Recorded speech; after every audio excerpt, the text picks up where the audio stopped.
আজকে ঘুম থেকে উঠে ঠিক করেছি গরম ভাত খাবো ভর্তা দিয়ে বাটা লবণ দিয়ে। তো এই যে বলা সেই কাজ। আপনার ভাইয়াকেও বললাম যে আজকে কি গরম ভাত খেতে চাও? সে বলল হ্যাঁ, খাবো না কেন, খাবো। তো আমিও এই যে ঘুম থেকে উঠে পড়ে লেগেছি এই গরম ভাত রান্না করার জন্য। আমাদের আবার সকালবেলায় মাঝে মধ্যে যদি গরম ভাত খাওয়া যায় কেন জানি খেতে খুব ভালো লাগে। রোজ রোজ রুটি, তারপরে লুচি, পরোটা এগুলো খেতে আর কেমন জানি ভালো লাগে না। তাই ঠিক করলাম যে আজকে গরম ভাত খাবো।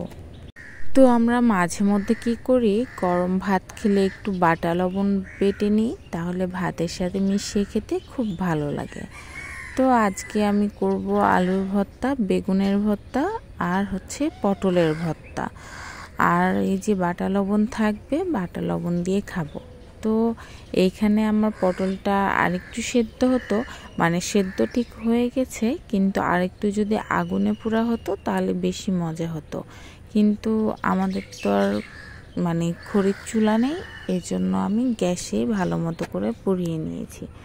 তো প্রথমে পটলের বিচিটাকে আমরা বের করে নিয়েছিলাম, তারপরে খোসাটা ভালো মতো বেটে এখন পেঁয়াজ আর লবণ দিয়ে সুন্দর করে মেখে তারপরে ভর্তা বানিয়ে খাবো। এটা কিন্তু আসলে খুব মজা হয়। আর কয়েকটা কাঁচামরিচ, রসুন আর লবণ দিয়ে একটু বাটা লবণ বেটে নিয়েছিলাম, ওইটা দিয়ে ভাত খাবো। আর আজকে ওই যে বেগুনের ভর্তাও করতে দিয়েছি, বেগুনের ভর্তা, আলুর ভর্তা, সব কাঁচা পেঁয়াজের। তো এই যে নিয়ে নিলাম আমি, দিয়ে এখন খুব মজা করে করে খাবো। আমার কিন্তু এই খাবারটা এত বেশি ভালো লাগে। তো পটলের ভর্তা যেহেতু অল্প করেছিলাম, আপনার ভাইয়া খাবে না বলেছিল, তাই শুধু আমার সমানই করেছিলাম। আর খেতে এত বেশি মজা লেগেছে যে কি বলবো।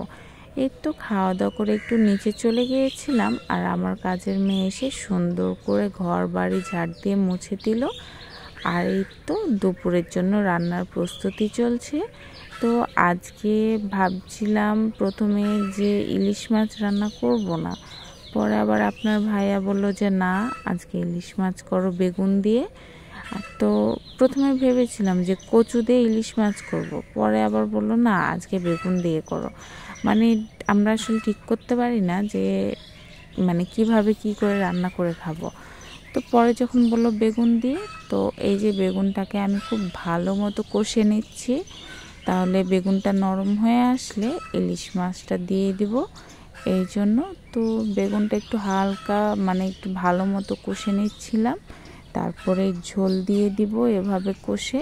তো এখানে একটু গরম পানি আমি হালকা করেছিলাম যে যাতে মানে তাড়াতাড়ি ফুটে যায়, এই কারণে তাড়াতাড়ি পানি গরম করে এই যে দিয়ে দিলাম। এখন একটু ঢেকে দিব, যখন এটা ফুটে যাবে তখন মাছগুলো সুন্দরভাবে দিয়ে দিব। ইলিশ মাছ আসলে যাই দিয়ে রান্না করা যায় না কেন তাতে বেশ ভালো লাগে। আর আমাদের পদ্মার ইলিশ তো এখনো পাওয়া যাচ্ছে না, আর ইলিশের যে দাম বাবা, মাথা মানে কি বলবো। আর খেতে বেশ ভালো লাগে। তো এগুলো ছিল বরিশালের ইলিশ, আমাদের গ্রামে বরিশালের ইলিশ আসে। তো এই যে আমি ভালো মতো দিয়ে দিচ্ছিলাম, তারপরে হালকা একটু ফুটিয়ে তখন নামিয়ে নিব। আপনাদের কার কার ইলিশ মাছ কী দিয়ে খেতে ভালো লাগে অবশ্যই আমাকে কমেন্ট করে জানাবেন। আর আমিও আপনাদের মতো করে রান্না করার চেষ্টা করব, আর আমি যেভাবে করি আমিও সেটা আপনাদের সাথে শেয়ার করব। তো আমার ভিডিওগুলো আপনাদের কাছে কেমন লেগে থাকে অবশ্যই কিন্তু কমেন্ট করে জানাবেন। তো এই যে আমি ঢাকনাটা একটু বেশি হলুদ হয়ে গেছিলো, তাই একটু ধুয়ে নিচ্ছিলাম। আর আজকের পরিবেশটা এত বেশি সুন্দর লাগছিল যে কি বলবো, মনে হচ্ছিল প্রকৃতির মাঝে হারিয়ে যায়। আমাদের গ্রামের পরিবেশটা কিন্তু আসলেই অনেক সুন্দর, কারণ আমাদের গ্রামে অনেক গাছপালা আছে। আর যেহেতু নদীর সামনে বাড়ি, সেহেতু পরিবেশটা আরও বেশি সুন্দর লাগে। তো এই যে আমার মাছটা প্রায় হয়ে এসেছে, আমি এখানে একটু জিরা ফাঁকি, ধনা ফাঁকি দিয়ে দিলাম, ওটা আমার একসাথেই বাটা থাকে। তো একটু দিয়ে এখন ওই যে নামিয়ে নিয়েছি। কালারটাও বেশ সুন্দর হয়েছে আর খেতেও খুব বেশি মজা হয়েছে। তো তো এখানে আমি গরম তেলে কয়েকটা গোটা জিরা দেওয়ার পরে এই যে পটল আলুর ভাজি দিয়ে দিলাম।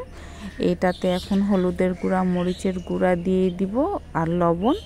তো এটা এভাবে করে ঢেকে ঢেকে রান্না করব, আর যখন সেদ্ধ হয়ে যাবে তখন একটু ভাজা ভাজা করে নেব, তাহলে ভালো লাগবে, তাহলে সিদ্ধ করার আর ঝামেলা থাকবে না। তো আমার ভিডিওগুলো ভালো লেগে থাকলে লাইক কমেন্ট শেয়ার করে পাশে থাকবেন, আর আমার পেজটা ফলো দিয়ে রাখবেন যাতে পরবর্তী ভিডিওগুলো খুব তাড়াতাড়ি আপনাদের কাছে পৌঁছে যায়।